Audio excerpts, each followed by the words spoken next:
Venga, vamos a hacer el 43. Estos ejercicios, ¿vale? Son típicos de la última o las dos últimas preguntas del examen y son sobre propiedades, ¿vale?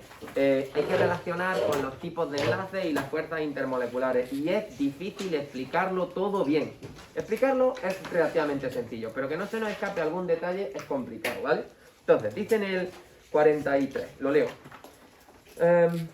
Justifica por qué a temperatura ambiente el cloro, se refiere a la molécula de cloro, ¿vale? Cl2 es un gas, mientras que Na es un sólido, ¿vale? Entonces yo tendría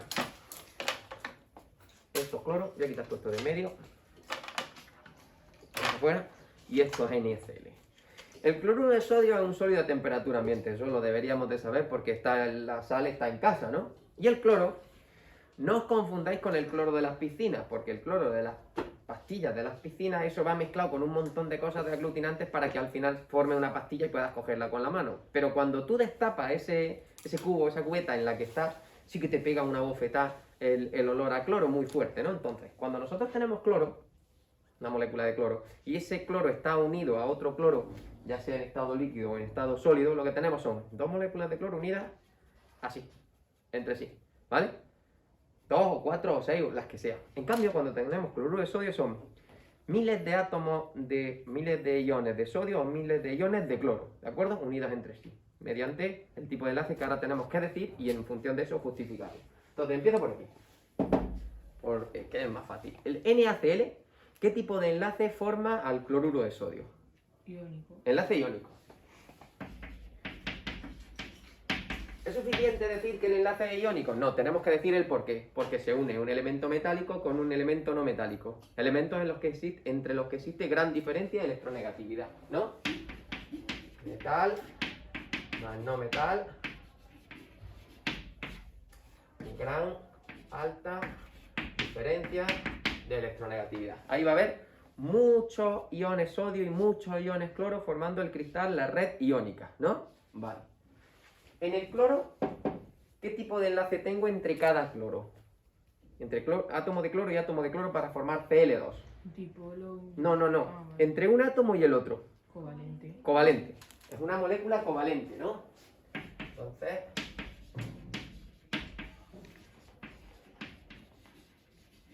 Vale, ahora si me voy a moléculas covalentes, me voy a la última clase teórica, había distintos tipos de fuerzas que unían a las moléculas covalentes, en función de si podían formar puentes de hidrógeno, si eran polares, si no lo eran. Entonces, cuando yo tengo una molécula de Cl2 unida a otra molécula de Cl2, ahora sí, ¿qué tipo de enlace las une? Así cuando yo las cojo así con el dedillo. El dipolo inducido, dipolo instantáneo. Sí, que se llamaba tipo London, ¿no? Dipolo inducido, dipolo instantáneo. Yo le digo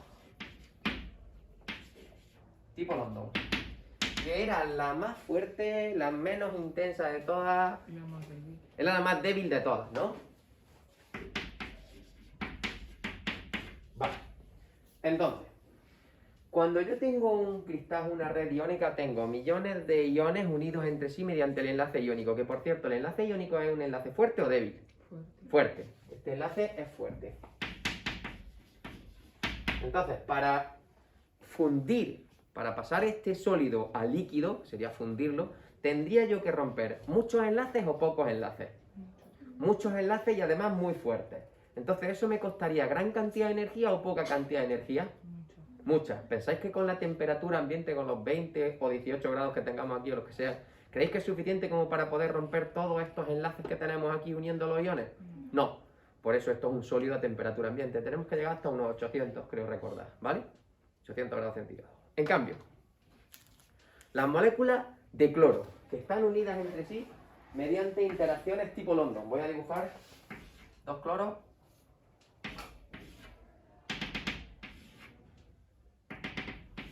Estos serían dos moléculas de cloro unidas entre sí, como son las dos apolar.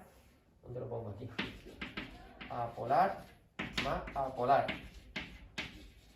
Tengo que decir que son las dos apolares para justificar el que formen tipo London, ¿vale? Que se me ha pasado antes. Como ambas son apolares, estas interacciones tipo London son muy débiles. Y al ser muy débiles, con la temperatura ambiente, ¿pensáis que es suficiente como para romperla? Sí. Con los 18 o 20 grados que tengamos a temperatura ambiente es suficiente como para romper este tipo de enlaces. Y estarían las moléculas de cloro aquí dando vueltas alrededor de nosotros. ¿De acuerdo? ¿Vale? Hay un ejercicio muy característico que preguntan muchas veces, que nos dicen F2, Cl2, Br2 e I2. ¿Vale? Comparan las temperaturas de fusión o de ebullición o los estados de agregación de todos los halógenos. Flúor y cloro, ¿qué pensáis que son? ¿Sólidos, líquidos o gases? Gases. Son gases. Bromo, os lo enseñé el otro día. No sé si vosotros lo habéis visto.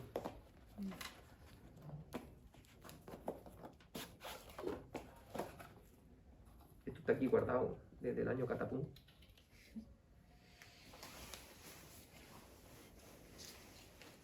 Lo mejor es que lo sacaba antes y lo he guardado.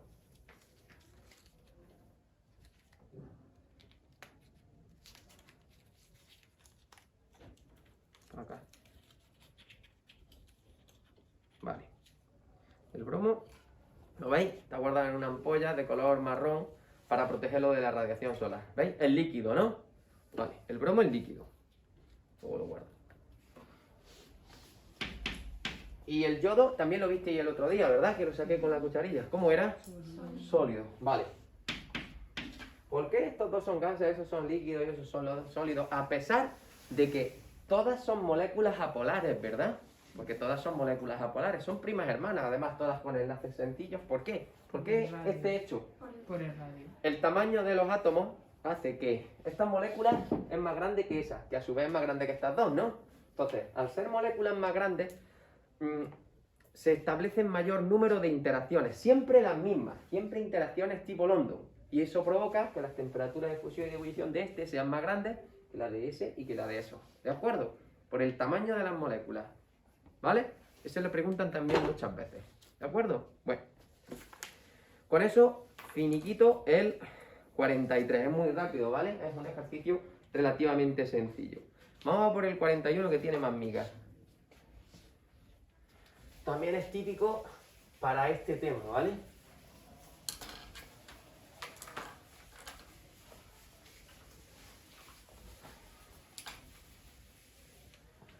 A ver, nos dicen el 41. La temperatura de fusión de los compuestos NaF, NaCl, NaBr y NaI son esas que vienen ahí respectivamente. 980, 801, 755 y 651. Hay veces que nos dicen cuál va con cuál y hay otras veces que nos sueltan las temperaturas y nosotros las tenemos que relacionar, ¿vale? Es decir, cuál es de cada uno. Dicen, razona el orden de energía reticular y a qué se debe esa variación. Vale. Estas son las temperaturas.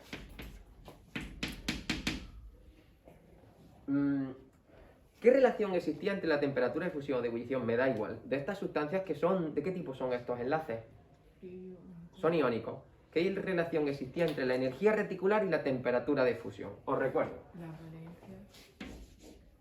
¿De qué dependía la energía reticular de los compuestos iónicos? De la carga. Las cargas del anión y el cationón, QA y QC, Y la distancia. y era inversamente proporcional a la distancia que las separaba, ¿no? Vale. Vamos a pensar.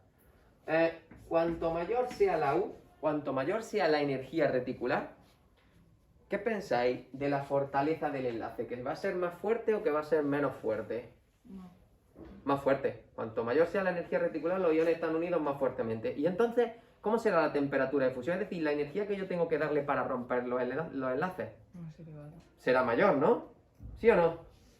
Cuanto mayor sea la U, mayor es la temperatura de fusión o la de ebullición, me da igual. Total, que de esa serie de 4, ¿quién es el que tiene mayor energía reticular? El fluoruro de sodio. El NaF, ¿no? Vale. ¿Por qué? ¿Cuál es el factor que hace que esa energía reticular sea mayor o menor? La distancia entre ellos. Efectivamente. ¿Cuáles son las cargas de estos iones? Uno. El sodio, ¿qué carga tiene en cualquiera de esos compuestos? Más uno. Más uno, ¿no? En todo.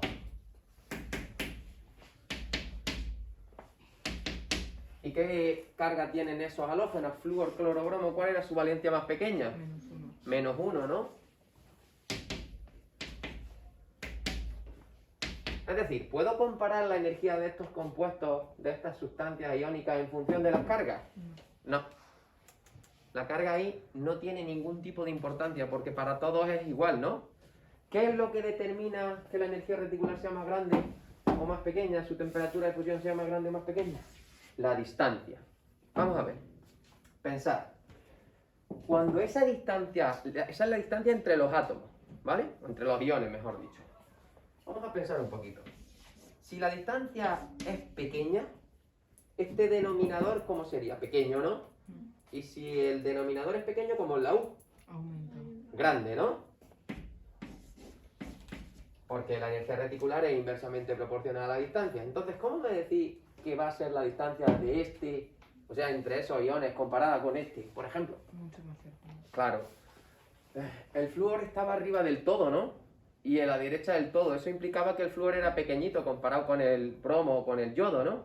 Entonces, claro, imaginad, pues NaF va a ser, yo qué sé, así. Un poner. Mientras que, ¿cómo será NaI? He crecido el Na. Más o menos igual el Na, ¿no? Mientras que el yodo va a ser así. Entonces, ¿cuál es esa distancia? Pues en este caso sería esto. Mientras que en este, de centro a centro del átomo, mucho más grande, ¿no? Al ser más grande la distancia, al ser más grande este denominador, esto es más pequeño. Así que al ser esto más pequeño, me cuesta menos energía fundirlo. ¿Entendéis el razonamiento? Si os lo dan ordenado, es más fácil. Lo más probable es que os los den mezclados. O que digáis vosotros, que tengáis que decir cuál es el orden de energías reticulares, ¿de acuerdo? O de temperaturas de fusión. Entonces, vamos a responder a lo que nos preguntan, que todavía no lo hemos hecho. Orden de energía reticular. Como no me dicen de mayor a menor ni de menor a mayor, pues de mayor a menor. Orden de U de más a menos. Por ejemplo, ¿quién tiene mayor energía reticular? NaF. Perfecto. La U de NaF es mayor que la U de NaCl, que a su vez es mayor que la U de NaBr, que es mayor que la U de NaI. Y recordad, ¿cómo se llamaba esta ecuación? ¿Quién propuso, o quiénes propusieron, mejor dicho, esa ecuación? Borlandés, mira.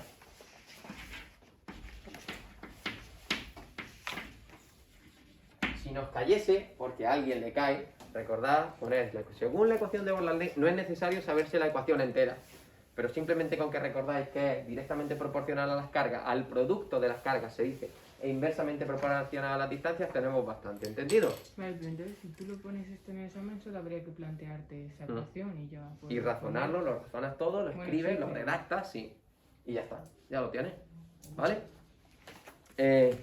Luego, dice también en un apartado B, ¿a qué se debe esta variación? Vale, esta variación se debe a que, en este caso, las cargas son iguales, ¿no? Pero la diferencia de la distancia entre los iones, podéis incluso hablar del tamaño de los iones, es lo que provoca, ¿no? Que la energía reticular del NaF pues sea mayor que la del NaI, ¿vale? Se debe a la distancia entre los núcleos, al tamaño de los iones, ¿de acuerdo? ¿Vale? ¿Entendido más o menos? Eso lo tenéis que tener claro, pues lo pueden preguntar. Vamos, se pregunta. ¿A qué grupo? Pues no sé, pero se pregunta.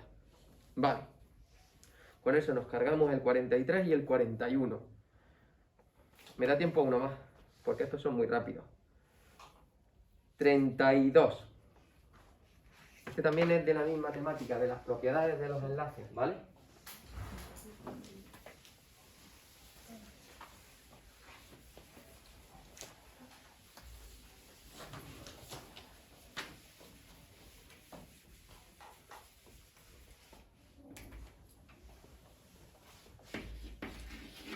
32, dice. 2 puntos, 4 apartados, 0,5 apartados por punto. Tampoco os volváis locos escribiendo, ¿vale? Es una cosa normal. Justifica si los siguientes enunciados referidos al agua son verdaderos o falsos. Sabéis que el agua es muy importante, ¿no? Y la mayoría de la importancia radica en las propiedades que tiene. Pregunta. El oxígeno forma tantos enlaces como electrones de valencia posee. El oxígeno forma tantos enlaces como electrones de valencia posee. Vale. La Z del oxígeno era 8. 8. Así que 1s2, 2s2, 2p4, ¿no? ¿Cuántos electrones posee en su capa de valencia? 6. 6, ¿no? Vale. El hidrógeno, la Z del hidrógeno, era 1, así que es 1s1. La estructura del Lewis del hidrógeno la dibujábamos así, ¿no?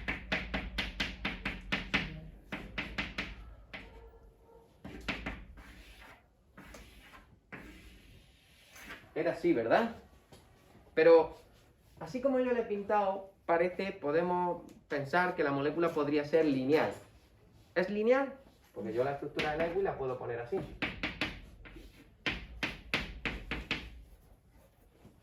¿Esa molécula era así? No. No, ¿no? Bueno, ahora lo vamos a ver. Dice en el enunciado que la molécula, o sea, en la molécula de agua, el oxígeno forma tantos enlaces como electrones de valencia posee. No. No, ¿verdad? ¿Cuántos enlaces forma el oxígeno en el agua? 2. Solo 2, ¿no? Esto es una molécula covalente formada por 2 enlaces covalentes sencillos. Así que la primera, el apartado A, es mentira, es falso. Tan solo forma 2 enlaces y tiene 6 electrones de valencia, ¿no? No es correcto. En el B, pregunta. Es un compuesto polar. Ahora sí es cuando me meto con la teoría de repulsión. Según la teoría de repulsión de pares de electrones de la capa de valencia, ¿qué geometría adoptaba, qué forma geométrica adoptaba el agua? ¿Cómo era el agua? ¿Su geometría cómo era? Tengo 2 pares enlazantes, 2 pares no enlazantes. ¿Esto cómo era? ¿Cómo se llamaba? ¿De qué tienen forma estos 3 átomos? Triangular. De triangular plana era, ¿no? Se ponía así. Triangular plana. ¿Vale? ¿Alguien se acuerda cuánto eran, qué ángulo formaban los enlaces de...? 104,5. Sí, perfecto. 104,5. ¿Recordás que había algún ejercicio ahí en el que precisamente nos preguntaban justo y exactamente el ángulo, ¿vale? Sí, es triangular plana porque tengo 2 pares enlazantes y 2 pares no enlazantes. Así que la geometría en la que se minimizaba la repulsión, se dice la repulsión es mínima, es esta de aquí. ¿De acuerdo? Bien. Entonces, con esa geometría, la molécula de agua ¿es polar o no? Sí. Sí. Así que el B, verdadero.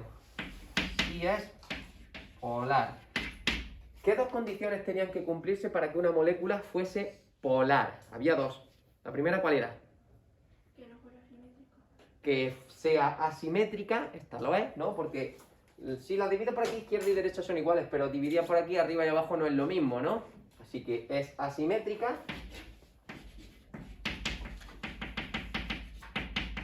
¿Y la otra condición cuál era? Que tuviera la suficiente diferencia. Que hubiese suficiente diferencia de electronegatividad entre el hidrógeno y el oxígeno, la hay, ¿vale?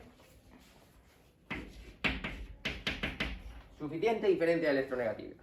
Vamos con el siguiente apartado. Dice en el apartado C, disuelve bien a los compuestos iónicos. Verdadero. Eso es verdad, la sal se disuelve perfectamente en el agua, ¿no? ¿Cómo se llamaba el mecanismo mediante el cual el agua hacía cosillas para disolver a la sal?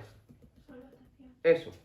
Yo tenía que... Solo dibujo una parte del cristal, ¿vale? Del NaCl. Solo la parte delantera, porque si no...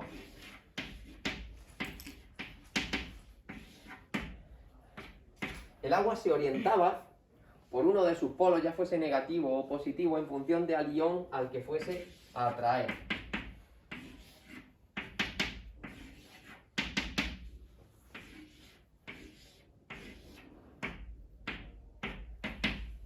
Por ejemplo, a los iones sodio los atrae con el polo negativo, mientras que a los iones cloro los atrae con el polo positivo. Esa atracción que ejerce el agua así sobre los iones, ¿vale? ¿Qué puede provocar con estos enlaces? Los debilita, los rompe, y al romperles ya tengo yo los iones disueltos en el agua. Tengo la sal disuelta en el agua, ¿entendido? Ese mecanismo se llamaba solvatación. ¿Vale? Un mecanismo que siempre hace el agua con los compuestos iónicos. Y para terminar, dice, el hielo tiene menor densidad que el agua líquida. ¿Qué? Que nosotros en el examen. Ah, ¿por qué? Densidad del hielo. ¿Ha caído esto? Sí. ¿Y qué habéis dicho? Pues por lo que era. ¿Por qué era? Que los puentes de hidrógeno están más separados en el agua en forma de hielo que en estado líquido. Sí. El agua en estado sólido. No fastidies, que ha caído esto. Sí.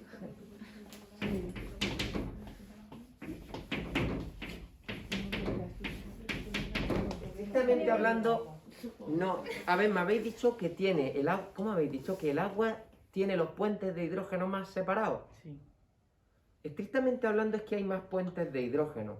Y al haber más puentes de hidrógeno, el agua en estado sólido adquiere una estructura. ¿Cómo se llama? Ah. Hexagonal. Creo que es hexagonal. Es como cuando se pintan lo de los copos de nieve. El líquido tiene una reticular. Se expande. En la estructura del hielo, el agua se aleja una molécula de la otra, se expande y por eso tiene la misma masa, pero ocupa un mayor volumen, entonces la densidad es menor, ¿no? Bueno, entonces.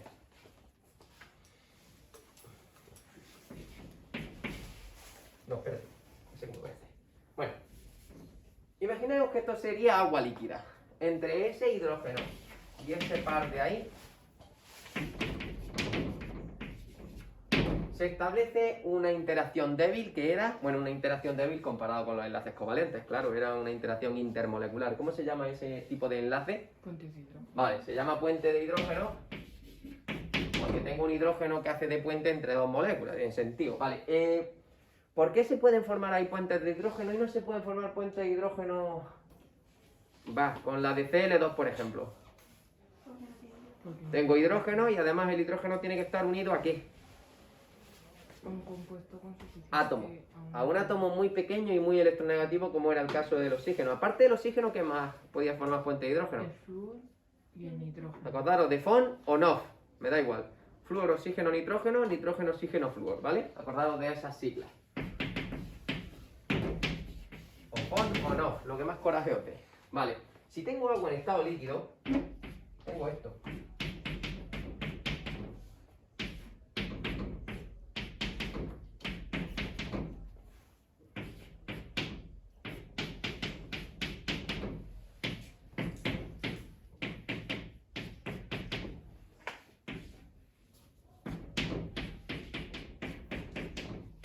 Fijaos en esa molécula de agua. Esa molécula de agua puede establecer un puente de hidrógeno por ahí. Otro por ahí. Otro por ahí. Y otro por ahí. Fijaros qué cantidad de puentes de hidrógeno puede establecer esa molécula de agua. Toda esa cantidad de puentes de hidrógeno metido ahí en la estructura del hielo hace que eso se expanda, ¿vale? Entonces ocupa un mayor espacio, un mayor volumen que en estado líquido. Por eso la densidad es menor, ¿vale?